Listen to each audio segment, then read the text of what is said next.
Hey everyone, welcome to the Automation Hours. My name is Grady. I'm an expert coach here at Keep. And today's session, if you couldn't tell by our question prompt, is all about the sales pipeline. Thank you guys so much for getting engaged before we started this session. And I love that today we've got kind of a wide gamut. We've got people that have no stages right now. And we've got people like Chris, who's got 8 pipelines with 5 stages each. That's amazing. And I'm thinking, man, one, I think that's a lot.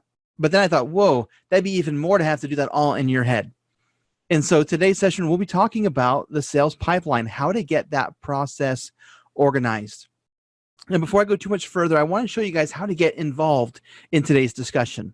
You guys are here live. Thank you for attending with us today. And one of the benefits of attending live is you get to kind of have some hand in guiding how our conversation goes today.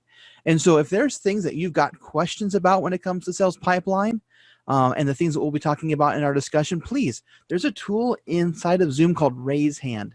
Use that tool, raise your hand, and what that tells me is that you've got a question that you want to ask. And what we'll do is we'll go ahead and call you out, give you access to unmute your microphone, and you can ask away. And we'll take those questions live. We'll talk it through with you and help you work through anything that's causing you to get stuck right now when it comes to the sales pipeline. Now, we've also got other tools like Q&A. Q&A, I usually recommend that because I know that a lot of us right now are working from home and things are crazy right now. In fact, I was actually doing a customer coaching call yesterday, and I had 2 of my kids just walk into the office and just strike up a conversation with me. And I'm trying to be like, guys, look right here, I'm doing stuff, but this is life. And so we're going to roll with it. And so if you don't want to unmute your microphone, we totally understand. You can just type that question in the Q&A, and it shows up my left panel here, and I can make sure to call those out, and we'll address those when they come in. Sometimes I'll hold questions for a little bit just because I feel like they're going to fit better in the content or our Q&A, our general Q&A at the end, but we'll make sure that we get your questions answered today. And then lastly, we've got chat. You guys have already started engaging in chat. Thank you for that. Chat is best when it comes as a statement or feedback or response to questions we've asked you. In this case here, we asked you guys about how many stages you have in your pipeline, and we've got plenty of responses from you guys. Thank you very much for that, by the way. But chat is perfect, like I said, for statements and responses. It's not the best place for questions because it scrolls pretty fast for me because I get everything, not only that goes to everybody, but things that go to the panelists too. And so if you've got a question, keep that in Q&A or raise your hand. If you've got feedback or a statement you want to make, use chat. All right, so let's just talk a little bit about probably what drove you to today's session. Now, some of you might know this, but I actually spent 8 years as a small business owner. I had a window cleaning company down in Southern California, a little crew. And if you were to ask me how many stages I had in my pipeline, I'd say 0. I don't have a pipeline. I don't know. As I thought more about it, I realized, oh, I do have a sales pipeline. And when I say thought more about it, after I worked here at Keep and learned how to, actually, run these things for my business. And so I learned that, I make new contacts. I call them. I try to get them scheduled for a quote. I deliver a quote. I get them to accept the quote. I schedule their service. I send them an invoice. I get paid, and I schedule recurring services. Like, hey, I got, my fingers are really weird, but 8 stages in my pipeline. But it was all up here. And so I was losing track of things. Things were falling through the cracks. I was skipping steps, repeating steps. And so basically no more. We brought Paul on board. Paul's one of our partners. He's also one of our former keepers, worked here for a long time. And so Paul is both an expert at marketing and our software. Paul Sokol, thank you so much for joining us today. Thank you so much for having me, Grady. And I'm not sure if you were aware that I was actually an Infusionsoft customer first. Did you know that?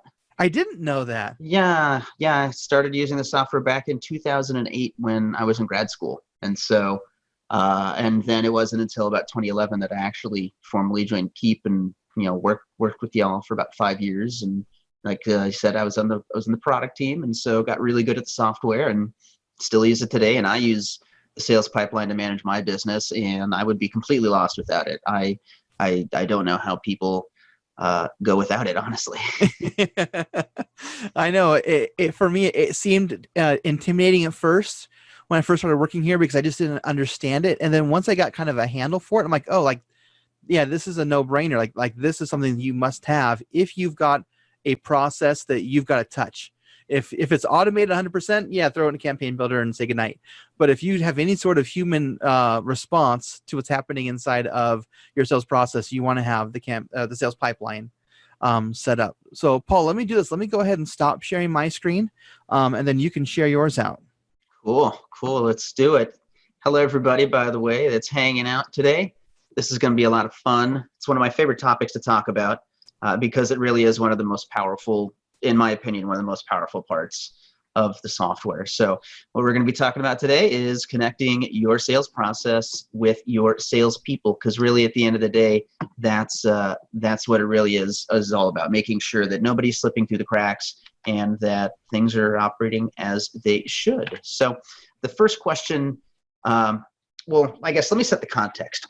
Like, when might you use a sales pipeline? So in general, if you have an assisted sale, which means that you must interact with a human for it to happen, they can't just buy it on their own, and the price is $100 or greater, you're probably going to want to have some kind of a sales pipeline. So that way nobody slips through the cracks, and it ensures that if the lead comes in, you're either going to work them through until they become a client, or at some point they fall out of the sales process, but not because we forgot about them or anything like that.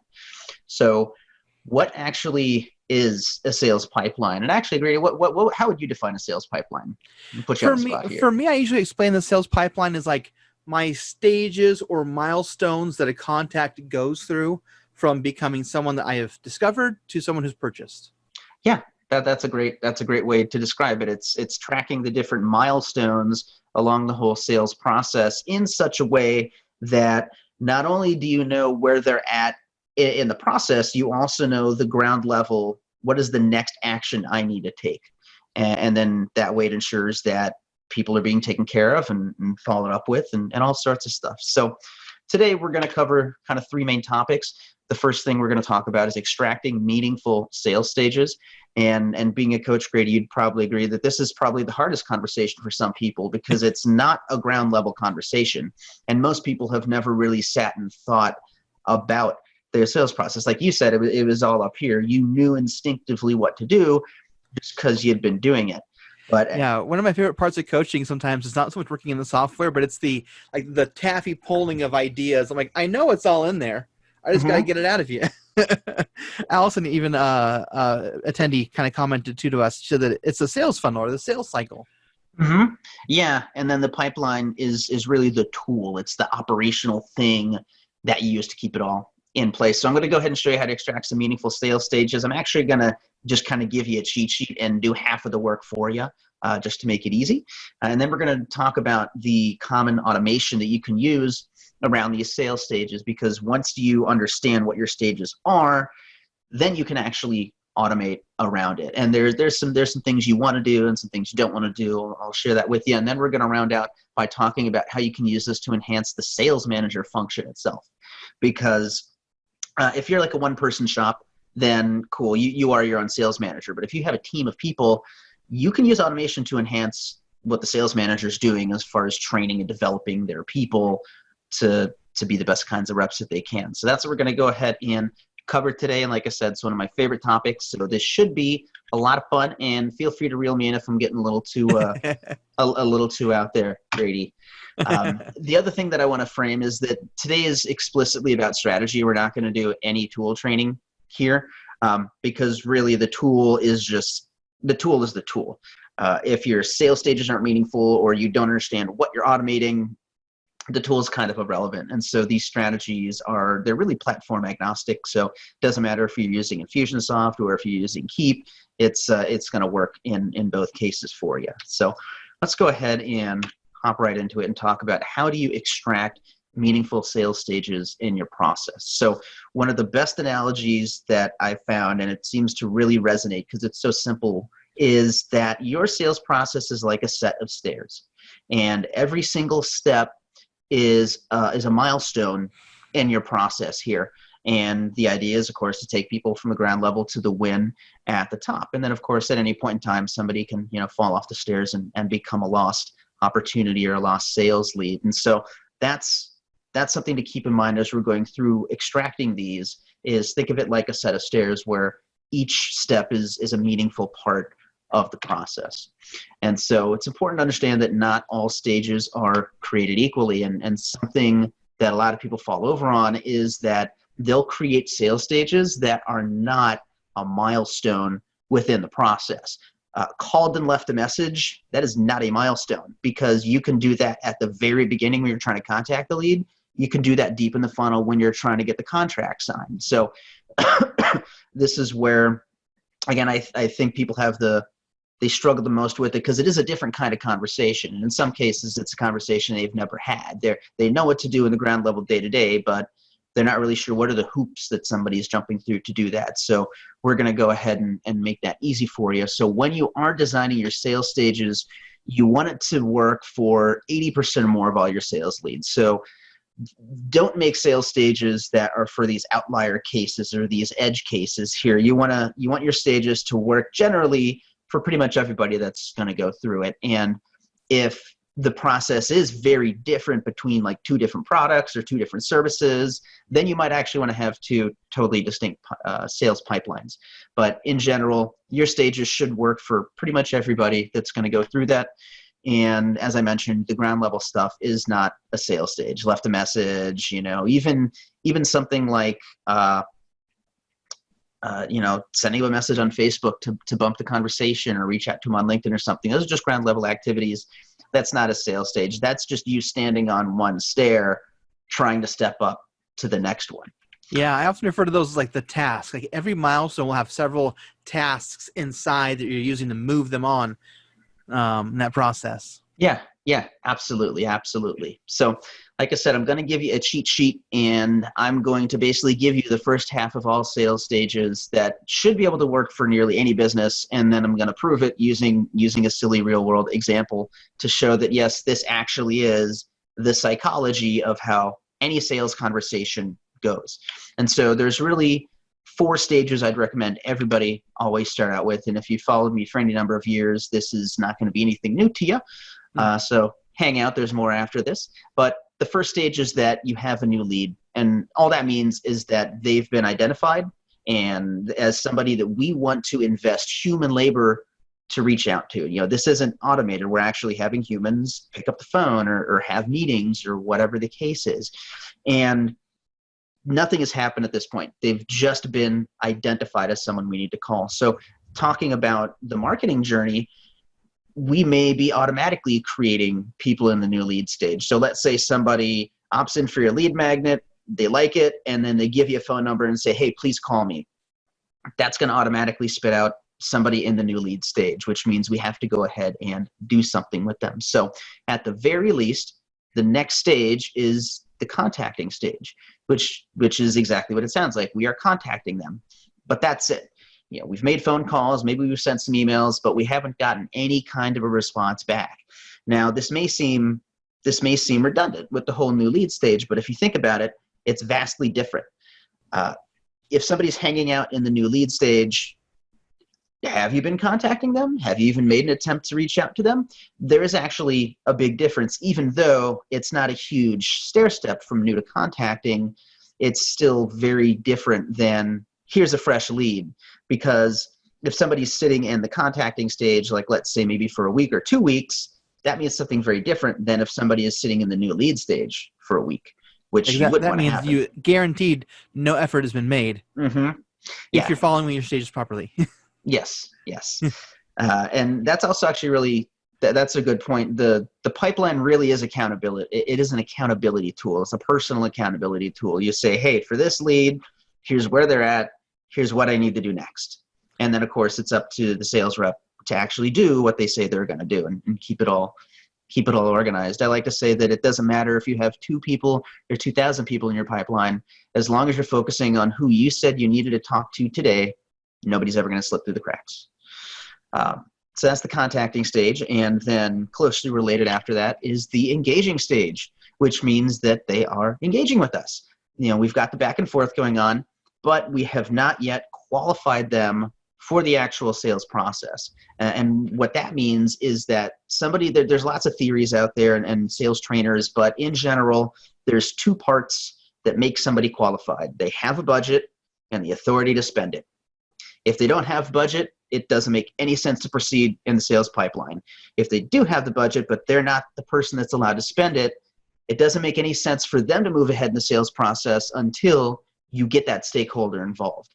And this is something that you'll see in some of the larger B2B deals where maybe there's like 2 or 3 people that have to sign off on a deal.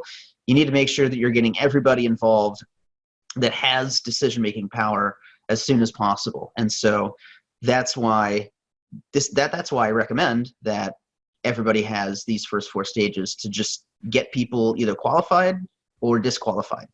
Both are equally valuable. And I love the idea too of getting everyone kind of, on board early. I've had that before where I've had someone go through our entire sales process, purchase, and then I get to the first call and I've got someone on the line. They go, all right, so what did we buy? Why did we buy this? And I'm like, you've already been convinced to buy it. Like, I'm not here to convince you to buy this. You've already bought it. I'm here to get you to use it and help you leverage it. Mm-hmm. So why did you buy it? Well, you tell me. I don't know. And so it is much easier for you to deliver your product and service if everyone involved is involved. Yeah, absolutely. And this will also help handle objections too. So I don't want to get into a whole lot of sales training. Actually, I still Cutco in college. I don't know if you knew that, Grady, but so I cut my teeth in direct sales before I even got involved in online marketing. And that's why those skills translated over really well. So I've been doing direct sales for, almost over 15 years at this point, because I started in 2004. That's completely nuts. But yes, making sure they're qualified. And that's one of the things they teach us when we're selling knives. It's like, hey, make sure that Mr. and Mrs. Jones are there for the knife presentation, because you don't want to go through this whole presentation. Mrs. Jones loves it. And then what's the objection? I got to talk to my husband. Womp, womp. And then that's a much harder thing. That's a much harder objection to handle. Whereas if they're both there, they both get the same sales presentation and they have that same context. They have all the same information because they got it together at the same time. You don't have to sell it twice. Man, selling twice is definitely not fun. So that is now this is good. Like I said this is going to work for nearly any business. I'm going to go ahead and prove it to you because literally for any business, this is how the conversation works. Let's talk about Girl Scout cookies. I walk out of the grocery store. Visually, they've identified I'm a new lead. Hey, mister, you want some Girl Scout cookies? They're contacting me. Now, at this point, I could just totally ignore them or say no thanks, and that's as far as we got in the sales process. Or I can say, okay, hey, what do you got? And then the conversation goes from there. Now, in this case, we're assuming that we're qualified because I'm coming out of a grocery store and the purchase is small enough. As I mentioned, I think on one of the first few slides, pipelines are really handy if you're selling anything that's a 3 magnitudes, the 3-digit sale or higher, basically. So, but you can see that this happens in 10 seconds, 5 seconds. Hey, you want some Girl Scout cookies? Sure, what you got? Boom.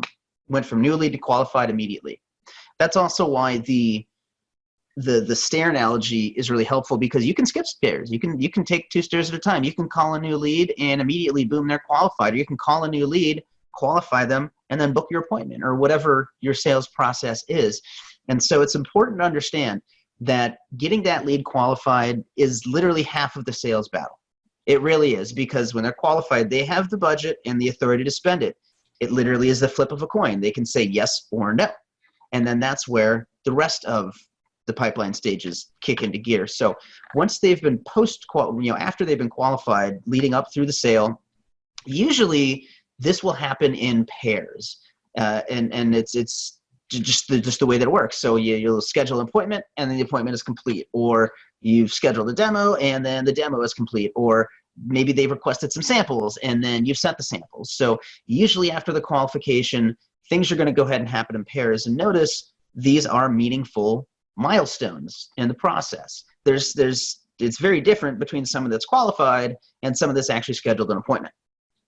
And the other thing that's cool too is when somebody's in one of these stages, there's things that we can assume, and we know exactly how to push them to the next one. And I'm seeing some comments here that this is talking about the setting up of the tools. There is actually a sales pipeline starter kit that you can go ahead and download. However, though, the tool is only as good as the person using it. And so I would much rather you understand the strategy of like how to actually set this up properly, rather than just here's a bunch of tool training and then you make a bunch of sales stages that don't mean anything and then actually has a negative impact on your business, and it does the opposite. what you were expecting here. And there's also another comment about this isn't really for online sales of webinars, things like that. Not necessarily. It really all depends on how your sales process works. If you have physical, if you have if you have to have conversations to sell, you can probably use a sales pipeline. So maybe you're using webinars to do the lead generation of the qualification, and the call to action is, hey, let's go ahead and sit and have a chat. Well, that's great. Maybe that just means that all your leads are starting off in the engaging stage because they had to engage with you in the first place to go ahead and do that. So as far as, can I show you an example of how to put this into play with what you're talking about? I'll try and make sure we have some time at the end, and yeah, we can go ahead and hop into the software and look at that. And like I said, there is a starter kit that you can download right out of the marketplace and get going with that as well. So great. One of the other questions we saw here was, will we receive a copy of this recording and slides? I know we are recording today, and so we'll make sure that you get the recording will be posted on the registration page. You've probably even seen some of our past episodes there. Yeah, no, it's great. I love what you guys are doing. As I was telling before we started, this is such an amazing service to the community, and everybody wins. And I hope that this just becomes part of Keep's content strategy, where you're just doing this daily and you're basically a television show now. All right. So even when you're deep in the sales process, this is still often paired to. So you're talking earlier about contracts. So usually contract sent, contract signed, or proposal sent, proposal accepted. Now, you may sometimes have a third stage in here. You may need to have like a negotiation stage, depending on how your proposals and contract work. Some businesses, the contract's the contract. You're going to sign it or not. Or sometimes it's maybe more custom, where they need to kind of adjust the terms and things like that. So again, having a negotiation stage is helpful in those cases because, again, there's a very different milestone between the proposal sent and proposal negotiation. That means two very different things about the sales process. So you may want to have a negotiation stage in there sometimes as well. And I love all these comments here. I was going to say, I was to pull out some of these comments here.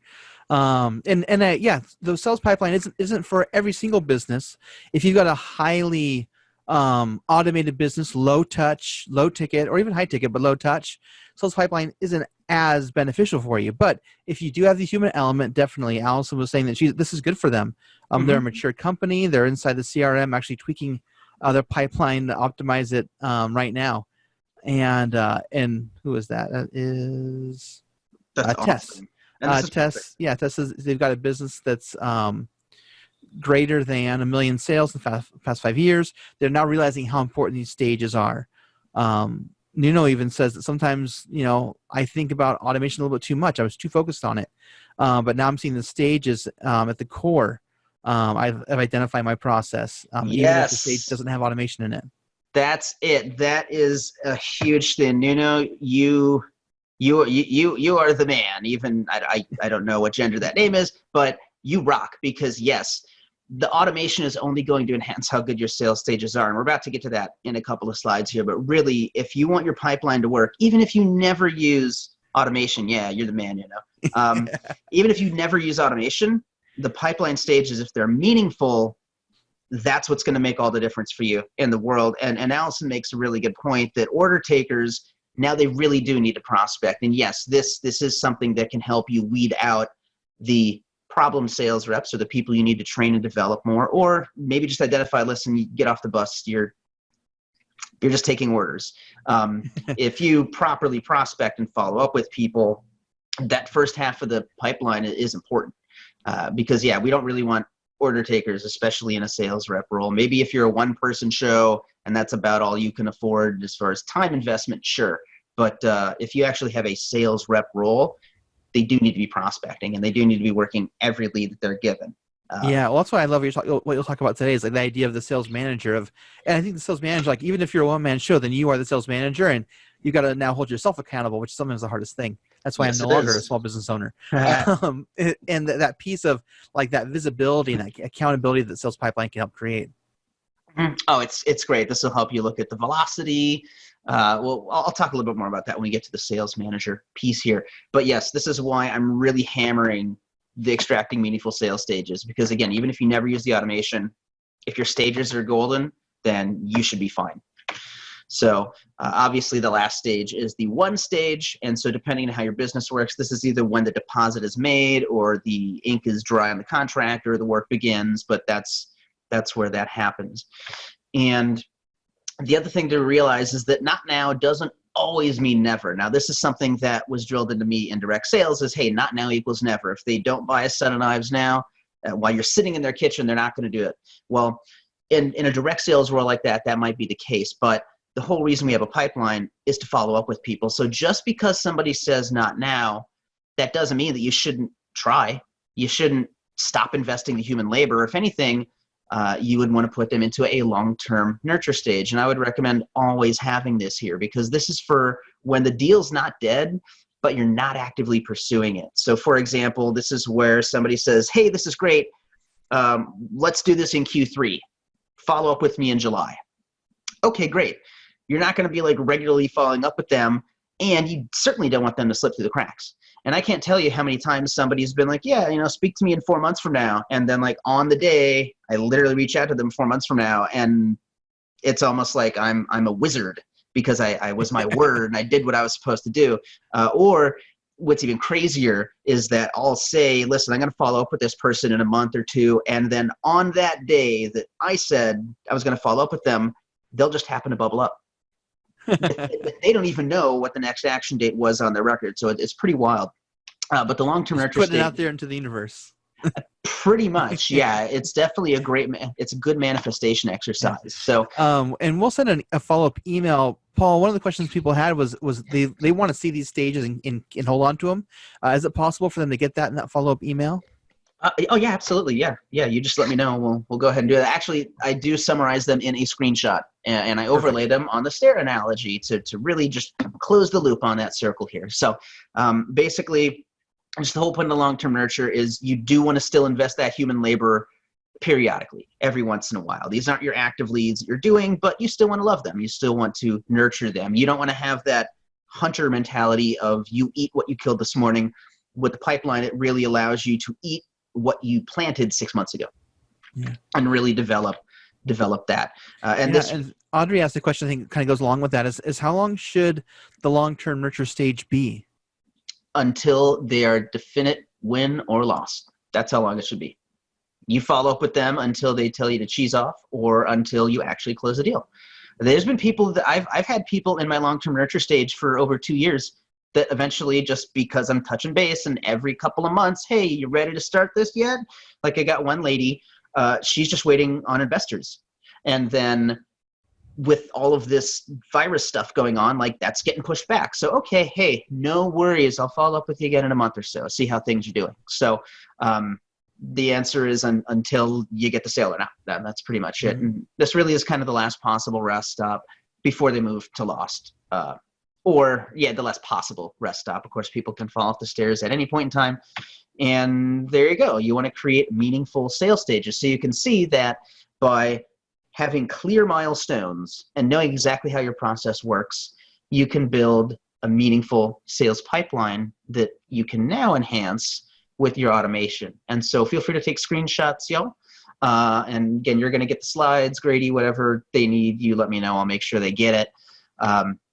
Like I said, there's a sales pipeline starter kit that does kind of give you like most of this out of the box. It gives you the framework for it. So now let's get to the exciting stuff. What people keep and use Infusionsoft for is the automation here. So here's the cool thing about pipeline automation.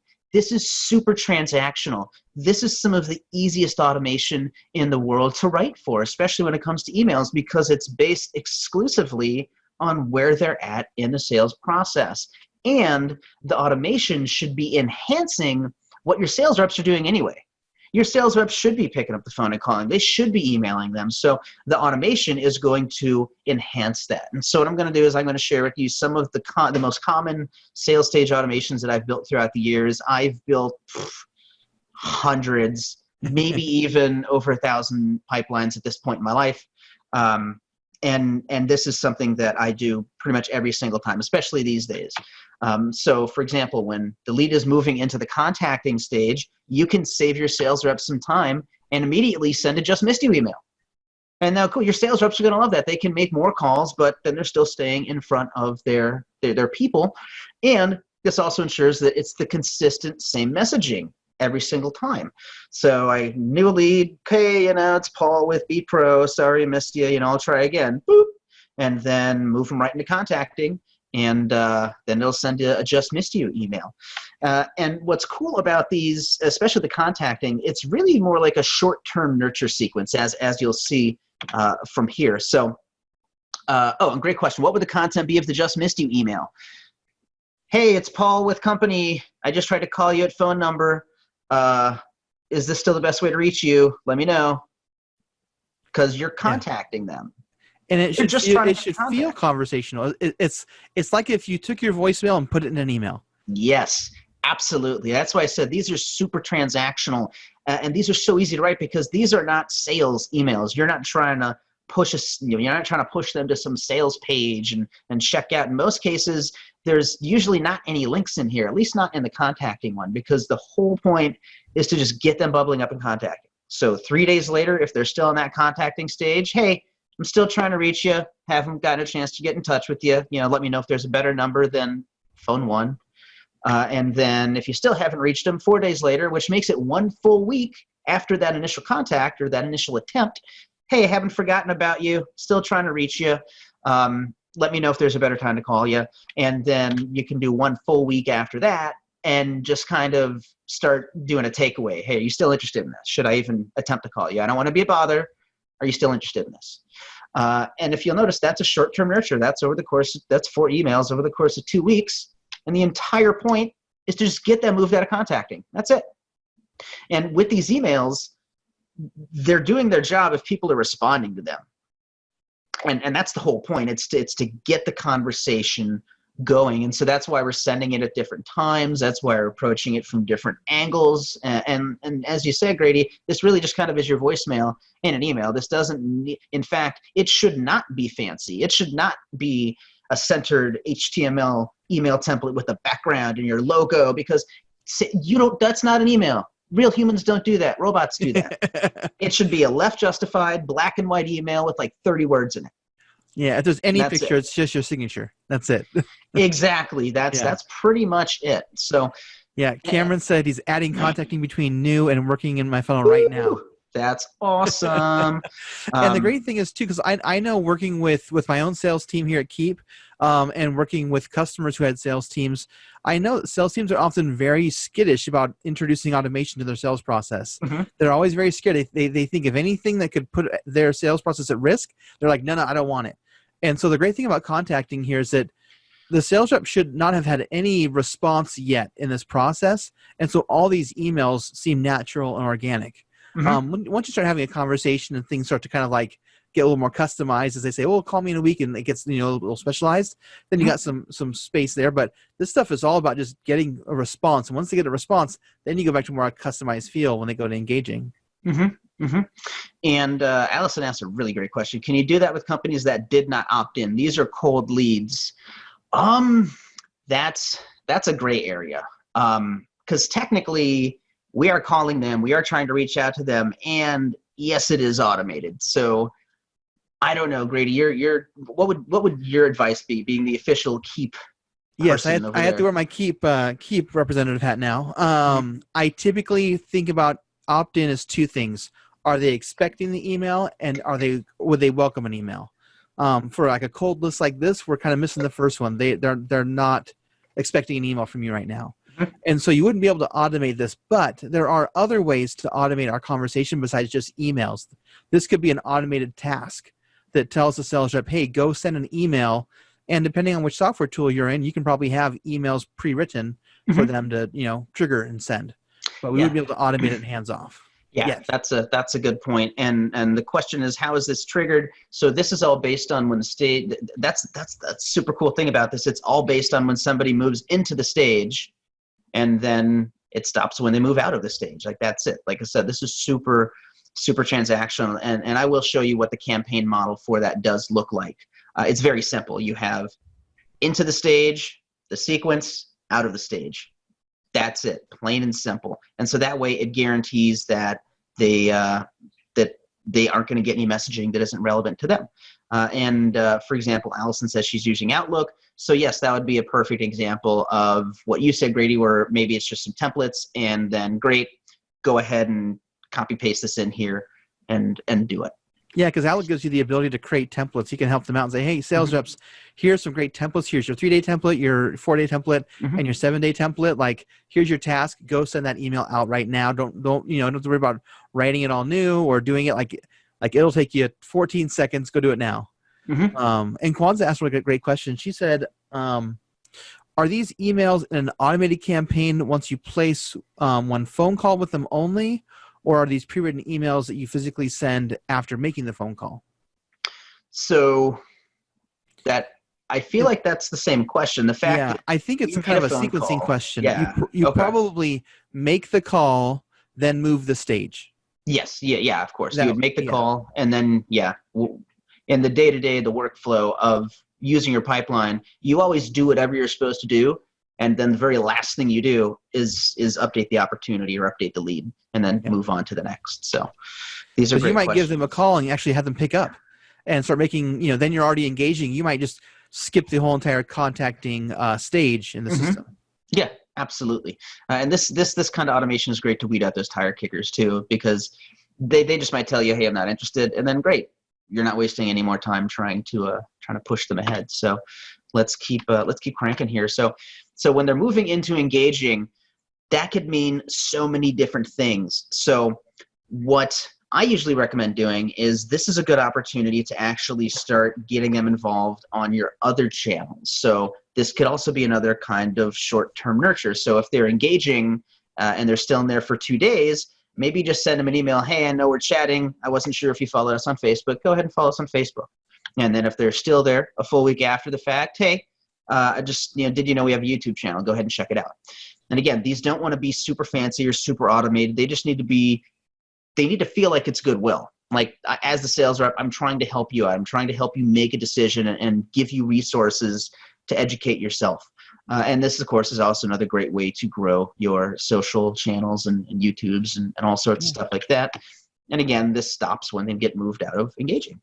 Yeah, and I love that you talk about that too. Like, this is to help them out. Like, you want to make sure that your messaging is more of a, hey, I know you're trying to solve this thing, whatever your big, solve is that you provide. We actually have some great video tutorials on our YouTube page. You should subscribe. Like, not so much of, we want you to follow our Facebook, but we think you'd find value in our Facebook. Yeah, absolutely. And Allison's wondering, can you trigger a reminder for the rep to keep calling? You could, but that's kind of where the sales manager comes in, and that's what the training is. So and again, this is why the stages are really valuable. Hey, this person's been engaging for a month. Have you been calling them? But even as a sales manager, then you're kind of even letting the rep down if this has been sitting a month and you're just now noticing it. But there is something called the invisible sales manager, which we'll talk about in the next section, which I think would probably handle some of these issues here. These are all great questions. Thank you, everybody. This is cool. Like I said, I could talk about this all day, which on time-wise, we don't have all day. All right. Oh, wow. Yeah, we only have 19 minutes left. This is going fast. It is. So I'll pick up the pace a little bit. So whenever anybody's moved into some kind of a scheduled stage, this can be super transactional. You can immediately send an email that says, hey, I'm looking forward to it. And then one day before in the AM, hey, I'm looking forward to chatting tomorrow. Now, there's a gotcha here where you need to make sure that you are collecting the date and the time before you move the stage. So if you are, because obviously Campaign Builder needs to know, when should I schedule this reminder email, which means that has to be on their contact record before you move the stage. So that's just, I just recommend making a simple internal form, and then it's a training thing. Hey, sales reps, when you book a call, fill out the internal form first, and then it's business as usual. The last thing you do is work the opportunity or work the lead. So scheduling automation, and then looking at any kind of a sent stage. So, proposal sent, contract sent, again, some kind of a short-term nurture. So you can follow up with them. Hey, did you get that? Is it all making sense? And then a full week later, hey, I'm just touching base. Want to make sure that you're still considering this, or whatever the case is going on. And then even, a full week later, hey, did you have any questions? And really, this is just to keep you top of mind and to keep the conversation going. And remember, at the end of the day, this is not a substitute for the sales reps. The sales reps should be doing their job anyway. So this is just enhancing what they're going to go ahead and do. And then, of course, this all stops when they get moved out of sent. And then at the very end of it, you can save yourself some time when a lead is moved into the one stage or deposit made or whatever it means. When you get that, you can immediately send a congratulations and welcome email. Just really roll out the red carpet for them. And then this is also a great opportunity to operationally clean up their tags a little bit. If you're using prospect tags, get rid of those, add a client tag. In my case, whenever somebody gets moved into deposit made, they get tagged as a paying client, and then I don't have to worry about that. And then I know that whenever I'm doing my segmenting in the future, if somebody's a paying client, they've been tagged as a paying client, and they're not going to be slipping through the cracks here. And then this is one of my favorite ones. This is the long-term nurture. So this is a screenshot of my classic nurture, and I say it's classic because it really is more the old school sales rep of just touching base. How are you doing? And there's not really any links in here. The whole point is to bubble up a conversation. And this is something that I've been using for, I mean, if you'll notice, the eagle eye will notice those are actually legacy emails. So back when Campaign Builder used legacy emails, that's before we had the new email builder. So this is at least 3-4 years old. And then I just have an annual habit to spend, 15 minutes once a year to just slightly adjust these emails so it's never the same. But these are all internationally recognized holidays. And the main point is just have that conversation and stay top of mind. And you do want to be careful with your with the messaging here, just to make sure that you're only speaking to things that you 100% know and completely avoiding anything that you don't want to talk to. So for example, Mother's Day and Father's Day, you can't say your mother, you can't say your father, but you can, and you can't even make assumptions like, you have a father, you have a mother, because who knows what's going on in their personal life. That's not necessarily relevant to the conversation in most cases, unless you're selling, counseling services or something.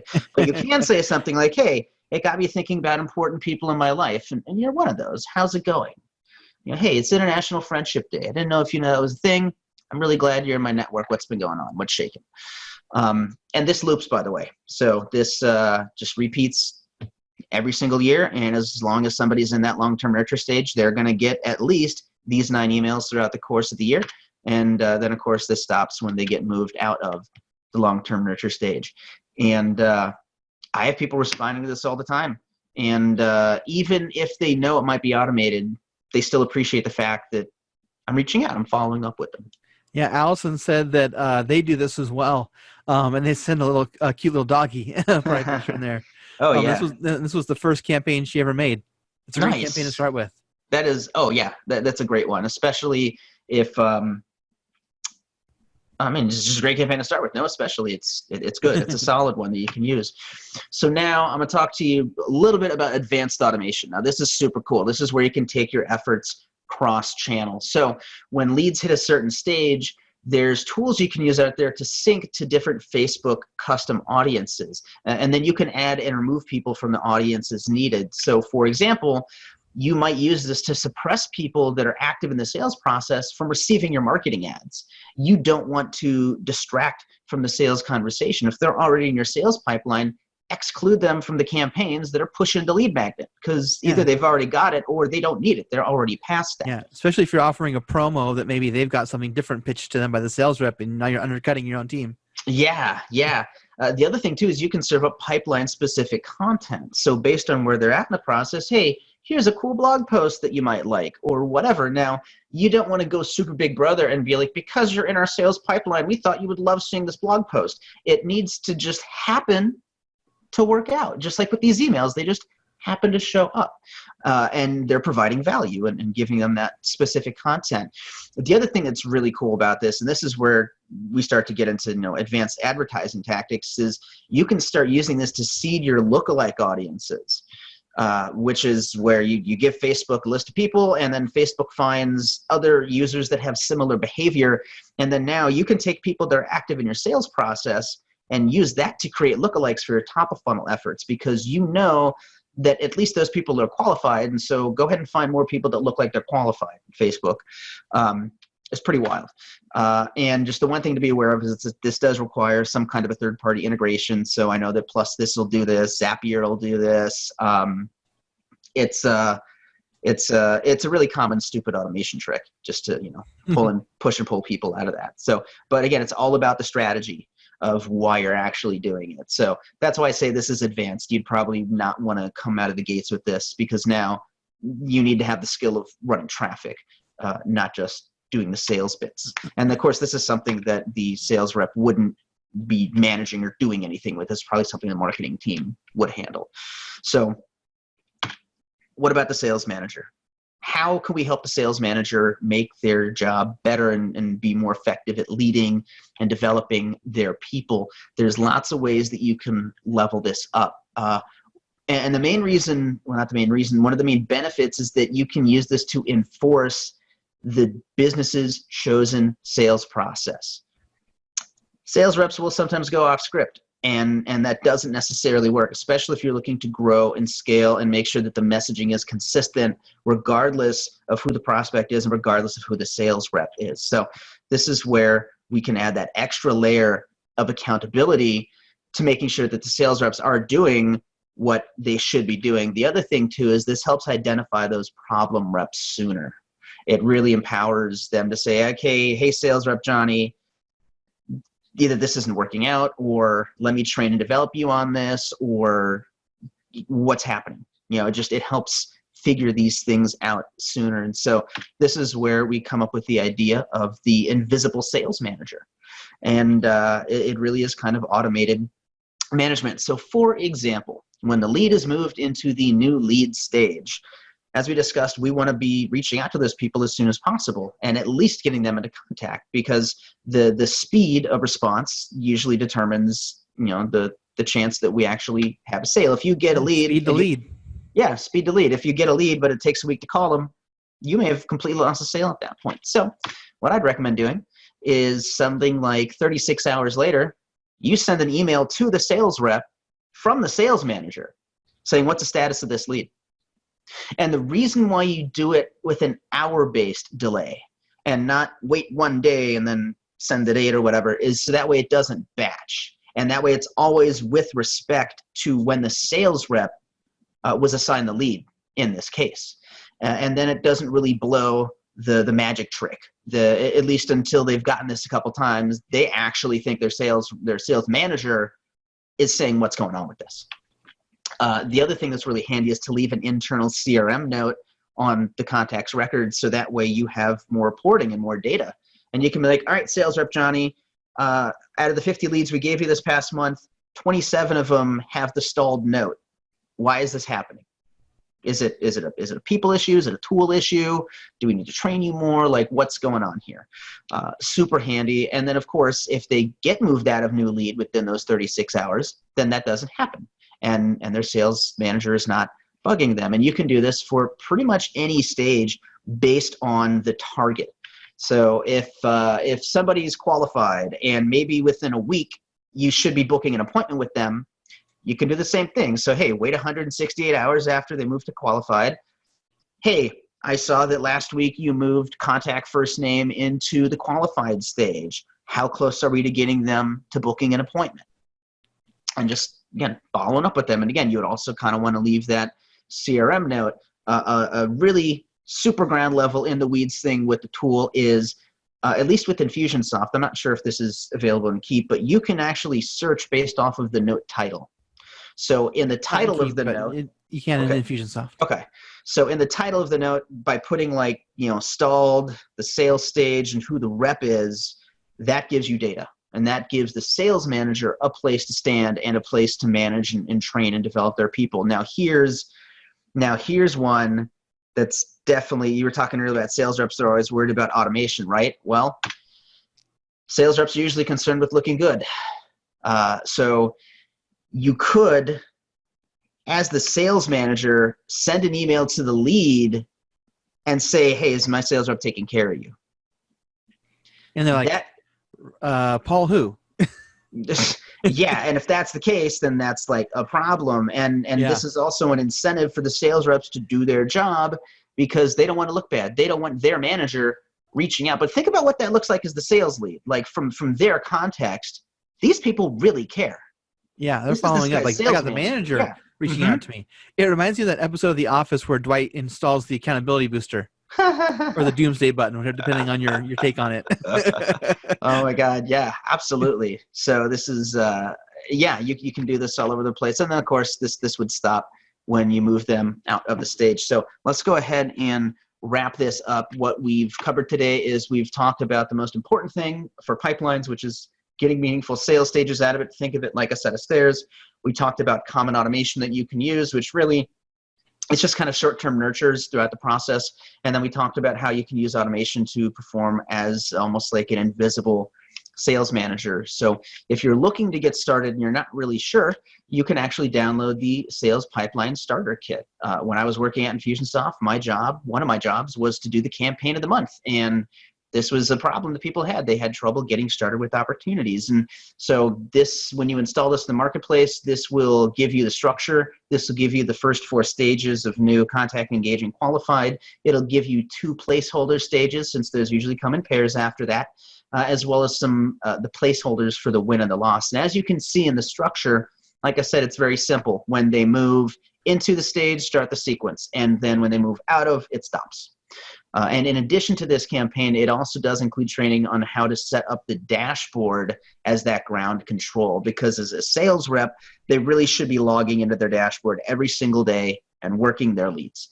And so by setting your dashboard up to empower that, it really enables them to do their job as they should. So that is all I've got. Thank you so much for hanging out today. I know for some people this is like drinking from a fire hose. For some people, like all the ideas are firing off. So, what do we do? Yeah. I actually got a great question from Alan. It says, if I download and install this, could it conflict with my existing pipeline? So the only way that it would conflict is it is going to install the sales stages.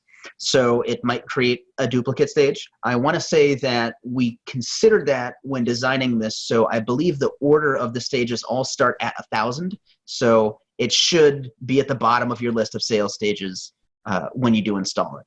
So that's the answer to that. Awesome. Yeah. What other questions do you guys have? We've got a few minutes left today. And again, thank you, Paul, so much. I love that campaign has like helpers in it. So if you're kind of like, you're not quite sure where to start, you can check those out. Also, if you're in Keep and you're getting into the pipeline, that campaign will still work. But there's going to be some little tweaks we'll need to do. One of the things that I actually do, other than these sessions, is I actually host beginner sessions. And one of the sessions I have is for Keep, is a session all about setting up the pipeline. Not so much the strategy like we talked about today, but more of the functionality. If you need some help there, I would say join me for that. The follow-up email that you get from me this afternoon will have a link to those sessions. And currently we hold that session on Wednesday. And so I invite you guys to join me for that. If you're in Keep and you're looking for the functionality, join us for that one. Yeah, because setting the stages up is really easy. Once you have the sales stages, I can build a pipeline in 5 minutes because the stages are already chosen. It's already been decided. That's where the bulk of the work is. Loading the stages into the system takes a couple minutes. Yeah. I don't have a beginner session for Infusionsoft, unfortunately. We had to kind of pick and choose, but if you're looking for help on that, Paul is a great partner of ours, and he's got his Facebook, group here, or his page. I would say reach out to him, see if he's got some helpers for you to get some of that basic training. That was Audrey that asked that question about basics for Infusionsoft. Yeah, and maybe that's some feedback to go back to the marketing team or whoever. Like maybe you start having like kind of a basics kind of thing. Like, hey, what about the people just getting started? I don't know. Maybe have it broken apart by verticals or something, or types of products being sold. I know, it's one of those things. It's like a blessing and a curse having two software systems that are in a lot of ways similar, but in some special ways very different. And even then, it's based on what are you selling. Selling coffee with Infusionsoft is very different than if you're selling roofs, products and services. So, yeah. Well, awesome. Well, I've seen lots of praise for you, Paul. Thank you very much for your help today. and I don't see anything else coming through. So I'd love to, Paul, just give you a chance to just share the final word. What are something that you want everyone to walk away with knowing or doing today?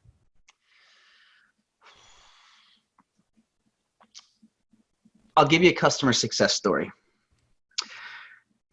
Have a guy that was doing home theater installs, so for people with like big houses, they wanted their own custom projectors and sound systems and whatnot. And we built the sales pipeline for him. And we did this probably in September or something like that. And he kind of, farted around and didn't really use it. But in January, he made the choice to use opportunities as they were designed, because we were doing this with Infusionsoft. And he chose to every single day go in and work every single lead that he said he was going to work. And that was the biggest sales month he had in his entire business's career. So if your sales is lacking and you don't have a pipeline, this is going to be a huge key for you. And I would recommend using this sooner than later. Like today, cancel the rest of your afternoon, build out your pipeline, figure out how you want to use it, train your team on using it, because when people stop leaking out of your bucket and out of your sales process, you're just going to start to see more sales, like period. It's everybody that uses opportunities, in most cases, they're usually wildly successful, and they usually start to see really predictable growth. Yep, I agree. That's awesome. Let's see here. Nino just said, like, at first I was sensing that too. It seemed the tool wasn't helping, but maybe I didn't think about the stages for him. Mm-hmm. So, yeah. Mm-hmm. Yeah, that really is it. The stages are that magical thing. It's like garbage in, garbage out. If you have a bunch of bad sales stages, well, then it's not really going to help your sales process all that much. So it's definitely worth the investment of the mental energy to really sit down and think about what is our process. Yeah. Tess snuck in a question right at the buzzer. So maybe if you want to give her just a quick answer, but Sure. She's taking on a new product. How do you recommend she gets her first leads? Ooh. And it's a B2B process. And it's a B2B process. Go hang out where your people hang out. It's like fishing. If you want to catch a certain type of fish, you have to go to the lake that the fish are at. So if you're doing B2B, then you may want to try doing LinkedIn, maybe some LinkedIn advertising, maybe some in-mail ads. If you're doing B2B, depending on what it is, maybe this is where you start going to networking meetings, or you start going to local meetups for stuff like that. But to get your leads, you need to go where they are. They're not going to come to you. That doesn't really happen anymore. It's 2020. You got to go find them. Perfect, guys. Well, thank you so much. We'll be here again tomorrow doing more automation hours, and hopefully we'll see you guys again soon. Absolutely. Thanks for having me and for all the great questions and feedback today, everybody. Yes. Kudos to all who participated today. Thank you, guys.